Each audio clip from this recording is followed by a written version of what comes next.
How to fix game not visible in Google Play Store. So let's start the video. First of all, go to app library. Now here scroll down. So click on Play Store. Here you will see Play Store is here, so click on Play Store. So first of all click on search and click on ID. Now here scroll down, click on settings. You will see, click on settings. Now in setting you will see, click on family. Now here click on control. So first of all turn on this button. So after turn on this button, click on apps and games.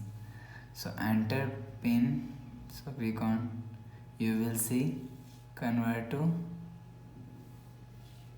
all and click on save. So after the procedure, go back to home screen, refresh phone. So that's how you can fix game not visible in Google Play Store. So if you like the video, please subscribe. Thanks for watching.